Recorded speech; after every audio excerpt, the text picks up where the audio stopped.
გორის ვიცემერის შემცვლელი უკვე დანიშნეს. გელა კაპანაძე ერასტი ელიჯარაშვილმა შეცვალა.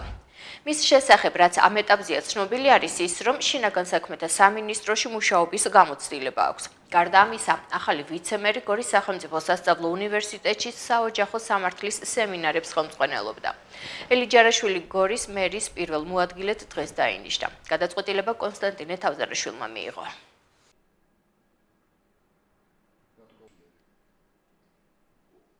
დაინიშნა მოადგილედ ეს არის ერასტი ელიჯარაშვილი, ახალგაზრდა კაცია, რომელსაც აქვს ძალიან დიდი მენეჯერული გამოცდილება.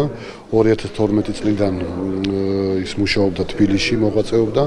ამიტომ მე შევთავაზე რომ იქნებ დაბრუნებული იყო, იმიტომ მე სურვილი მაქვს რომ ჩვენი ძალიან გამოცდილი და ძალიან ახალგაზრდა კადრები დავაბრუნოთ, რომლებიც წასულები არიან, ძალიან კვალიფიცირებული კადრები. ამიტომაც მან მიიღო ჩემი შემოთავაზება, დამთავრდა და დღეს უკვე დავანიშნეთ იგი როგორც ჩემი მოადგილე.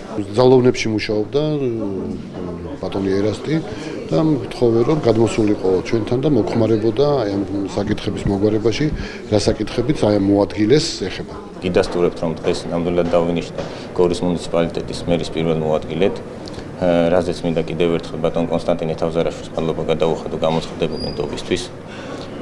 რაც შეეხება საქმიანობას 2012 წლიდან მუშაობ ძალოვან სტრუქტურაში, მას სხვადასხვა თანამდებობაზე მაქვს დიდი გამოცდილება მენეჯერული თვალსაზრისით, რასაც მოვახმარ ჩემს ქალაქს და რაიონს. ბატონი ალექსანდრე ხოჯევანიშვილი არის გამოცდილი მენეჯერი, საკმაოდ კვალიფიციური კადრი, მასთან მე მუშაობდი დაახლოებით 1 წლის განმავლობაში, შევიძინე დიდი გამოცდილება და სწორედ აღნიშნულ გამოცდილებას მოვახმარ ჩემს საქმიანობას. ბატონმა კონსტანტინე თავზარაშვილმა შემომთავაზა აღნიშნული თანამდებობა, შესაბამისად მე დავთანხმდი დიდი სიხარულით.